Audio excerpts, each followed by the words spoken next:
You are welcome to my channel. Thanks for visiting. If you are visiting for the first time, please kindly remember to subscribe and share this presentation before leaving. And to those who are visiting again, I'm saying a big thank you. Today is all about dyslexia. You can see this is the brain, right? The problem is within the brain, just a portion of it. But I will not take your time. Let's go and get some facts about dyslexia. By way of definition, it is a genetic condition, so it is familiar. It is running in families. It is a specific learning difficulty. In fact, there is overlap between this condition and attention deficit and hyperactive disorder, autism spectrum disorder, dyslexia itself, and the list goes on. Here, there's a particular problem with the language. So, language problem. And like I've said earlier, the problem is within the brain, just a portion of the brain. The individual will have difficulty to read fluently, and spelling will be a big problem. Most of the times, they will spell words incorrectly. And also, while reading, they cannot pronounce words accurately. So generally, they are slow to read, they are slow to write, and they can't pronounce the words accurately. It affects many areas like language, mathematics, and so on. Yes, like mathematics. And here, when it comes to mathematics, it is the aspect of mathematics where you are going to translate written words into figures or figures into written words. Some will even have disorganized personality, from this problem, and others will have features of attention deficit and hyperactive disorder, like easily distracted and some degree of inattention. Nothing is fixed here because it affects different people differently. That is where the severity is not fixed. So moderately affecting some, while severely affecting others. There are some stuff that they can do perfectly and nicely. So they have good areas that they can function without bothering them when it comes to reading and writing and having to pronounce those words loudly. We can't jump at the diagnosis just easily like that.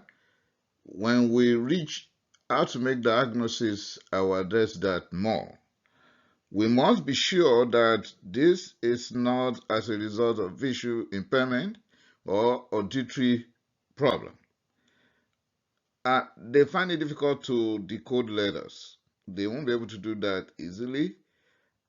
Also, we have to check the family history, because it is familiar in nature, like I've said that earlier, as a result of a defective gene affecting that portion of the brain.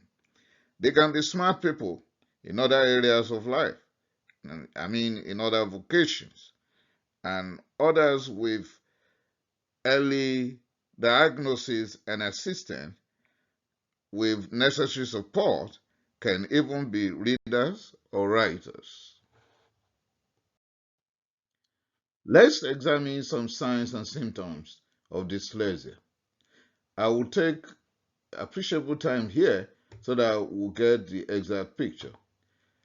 It's all about reading and writing problems, and since it's a problem with the brain, we are born with it, so it's going to start in anyone affected in childhood. But many may not be diagnosed at that age. Some, it might be when they get to middle class, to high school, even beyond, before they'll be diagnosed fully. It will likely spill to other areas of life, meaning beyond reading and writing. Now, let me tell you what may happen.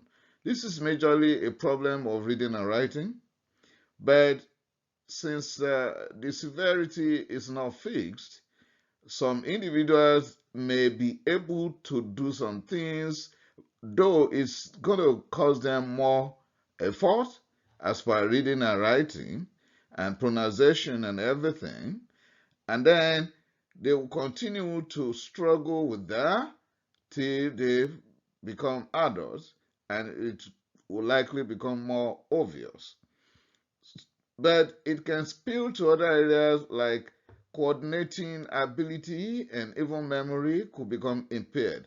Some authorities believe that the memory is intact, they are intelligent, nothing is wrong, while some believe that it will affect the memory. These set of human beings, for no fault of theirs, might be finding it difficult to follow three-step instructions. Okay? Some will mix words together and some will be easily distracted. In fact, it will be amazing when they cannot even remember the names of their friends or those of their teachers. To them, school will become boring, particularly when it's about reading and writing. Written words in mathematics, like I've said earlier, will become a problem. And they will not be able to sing the rhymes like all other kids would do at kindergarten age days. Here, speech and language pathologies will have a lot of work to do. Even adults with this problem can have decreased self-esteem, they might go into depression, and some will become anxious when it comes to matter that involves reading and writing. And that may dictate the type of job that they may be able to do later in life. Like I said, these will all start in childhood, but may not be diagnosed then.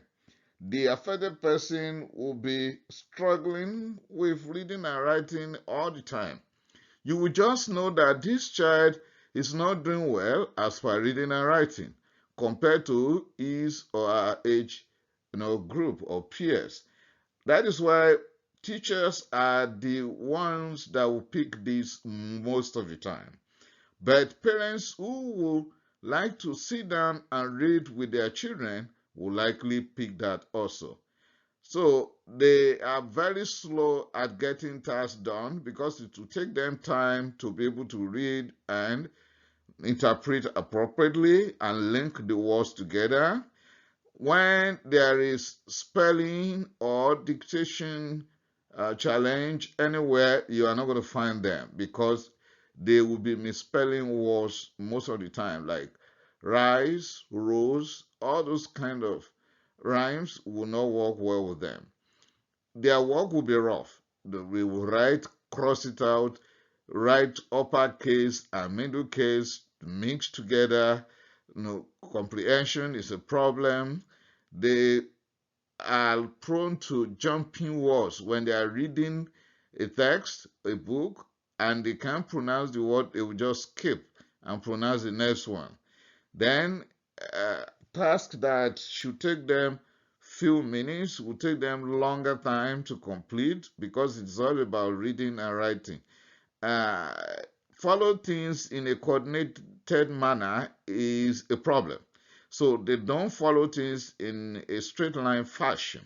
They find it difficult. Uh, because reading questions will be difficult to interpret, so if they are diagnosed, then they can have the way to be supported, to give them more time and give them some devices to help, but because they will just be too slow. The performance will vary by the day. Yeah, that is why we say severity is not fixed. Then they can decide to be keeping to self. They can be knowledgeable, The only problem is there's difficulty in passing it across to people. So in their brain, they have stored a lot of facts, but they can't relay it. No, they can't put it on the paper. They can't pass it to anyone around. When it comes to teamwork, because they won't be able to catch up, their teammates will be upset that, oh, so seems not to be helping us at all. It's not that they don't want to help, they have this knowledge in the brain, but they can't put it down. The definitive diagnosis could be made by a licensed dyslexia assessor. It is okay to be suspicious. Then the appropriate expert could be contacted. I'll give you the list shortly. On our own, we can start with the history.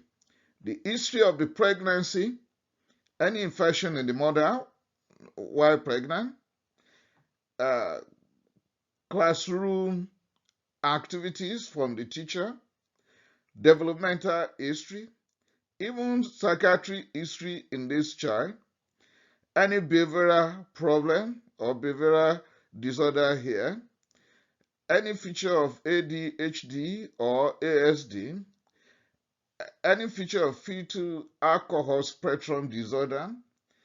We want to rule out the probability of child abuse in this child.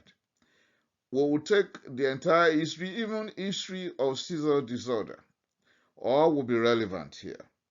Then we will ask about family history also. Remember, we said it is running in families, a genetic problem, right?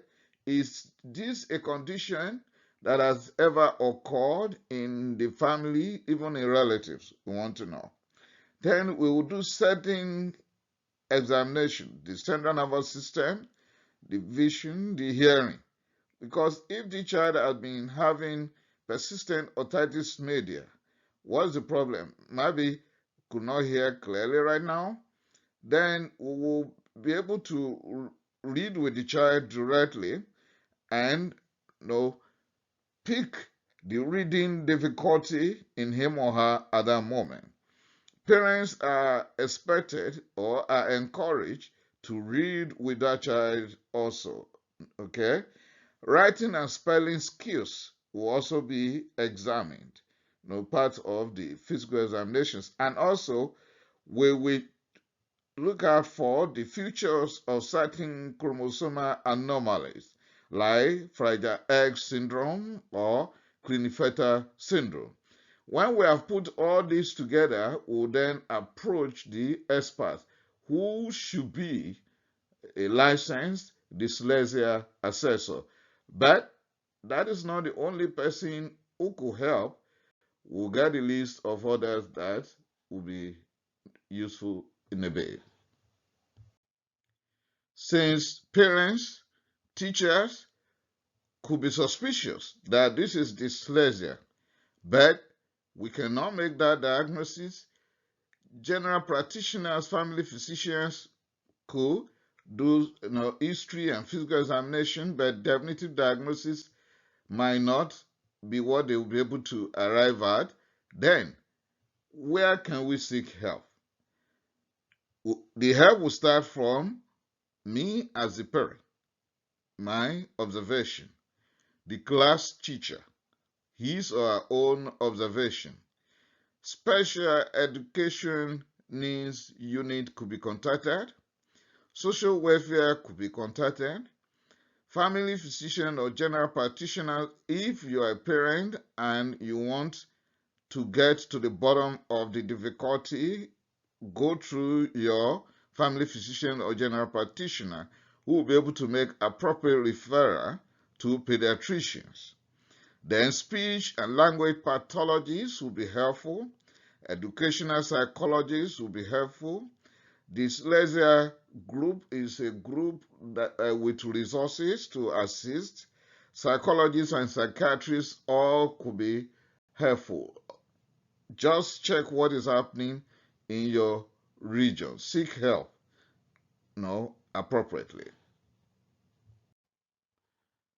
When it comes to the treatment, there's no cure. But the affected individual could be rightly supported with assistive devices or certain programs that could help them to succeed in life. Not everyone could render the appropriate help, so seek the help of the experts. You can rewind and get the list again. Join a support group and let us start early. Don't write them off. They are useful to the society. Let's examine some possible complications with dyslexia. Truancy. They might be running away from school simply because they are fed up with the stress of reading and writing, spelling, and even mathematics, translating from words to figures. At certain age, they could become depressed because of this problem. They could become anxious because they won't be able to meet up with their peers. There may be self-isolation later in life because they cannot read publicly or do so many things that others around them could do. There might be self-defense when they are being bullied. As you know, at high school mostly, they could be bullied. When they won't be able to read loudly, the pronunciation is awkward, they won't be able to follow certain steps correctly, writing is a big issue, they could be bullied. And in self-defense, they'll become aggressive. It's not that dyslexia will definitely make you to be aggressive from the brain, but in defense of themselves against the bully, they could become aggressive. Low self-esteem. So please let us identify this in them and help them. Let's support them. Don't let us judge them. It's never, never their fault. They did not commit any crime. No. Now, let me end on positive note. Dyslexic man or woman, boy or girl, could be useful to the society greatly. Sports, it could become sport legion, could become artistic and make history, doing that. It could become great designers. Mind you, they are full of knowledge. It's only they have difficulty putting it down.